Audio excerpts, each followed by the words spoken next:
નમસ્કાર, આજના એજન્ડા સાથે હું છું મનીષ અને આજે સમાચારોમાં સૌથી પહેલા વાત કરવી છે કેસર કેરીની। બજારમાં કેસર કેરી સહિતની કેરી તો હવે ધીરે ધીરે ગરમીની શરૂઆત સાથે આવવા લાગી છે, પરંતુ ભાવ સાંભળીને ભલે હાલ ખરીદી કરવા માટે ખચકાટ થાય, પણ આગળ જતા સિઝન જામશે ત્યારે આ સ્થિતિ નહીં રહે। જે દર વર્ષે જોવા મળતું હોય છે તે વાત હવે કેસર કેરીના હબ ગણાતા એ જૂનાગઢમાં અને અહીંના આખા વિસ્તારની સ્થિતિ સામાન્ય નથી।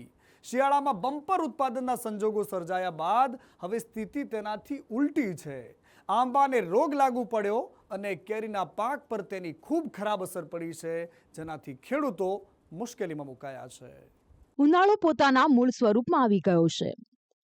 ગરમી અકળાવી રહી છે, પણ લોકોને એક રાહત છે કે કેરીનો સ્વાદ ચાખવા મળશે। બજારોમાંથી ઘર સુધી કેરી પહોંચી પણ રહી છે।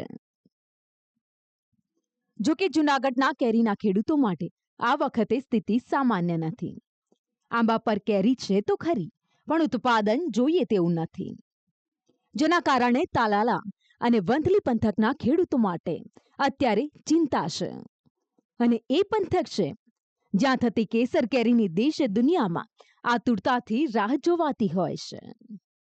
આ પંથકમાં આંબામાં મધ્યો નામનો રોગ લાગુ પડતા તેની સીધી અસર કેસરના ઉતારા પર પડી રહી છે, જેના કારણે ખેડૂતોને તેમની મહેનત અને ખર્ચ પર પાણી ફરી વળવાનો ડર સતાવી રહ્યો છે। અમારે સીઝન અત્યારે હોય અટાણે।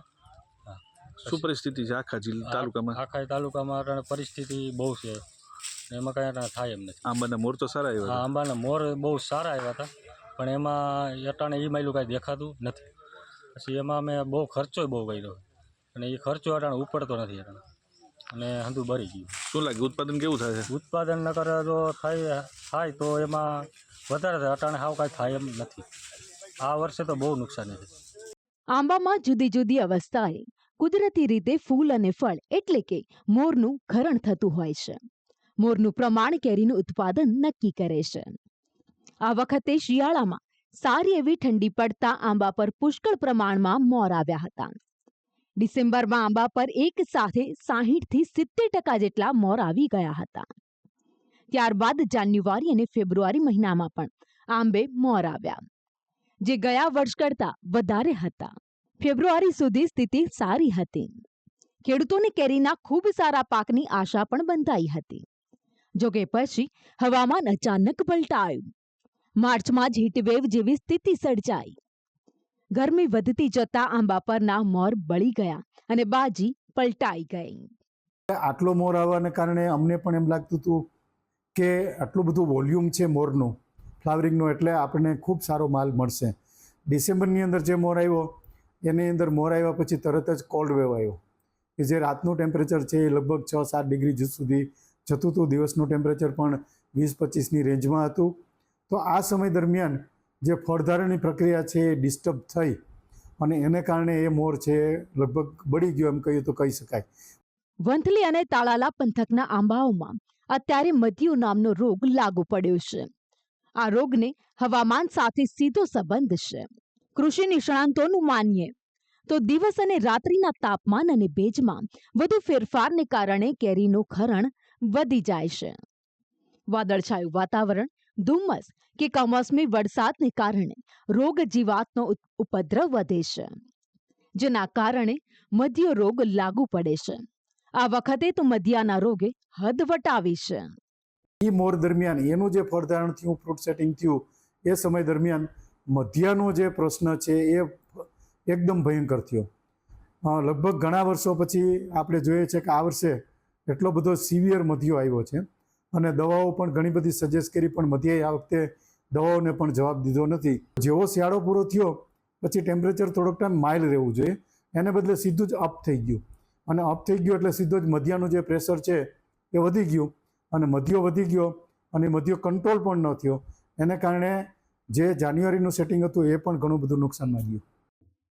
આંબામાં મધ્યાનો ફેલાવો છેલ્લા ઘણા સમયથી વધી રહ્યો છે। રોગને ફેલાતો રોકવા ખેડૂતો સતત દવાનો છંટકાવ કરે છે, પણ તેનાથી વધુ ફરક નથી પડતો। હવામાનમાં ઓચિંતો ફેરફાર આંબાના મોરને ખેરવી નાખે છે અને પરિણામ આવે છે ઓછું ઉત્પાદન. ખેડૂતોમાં હવે ચિંતા પેઠી કે તેમનો ખર્ચો નીકળશે કે કેમ.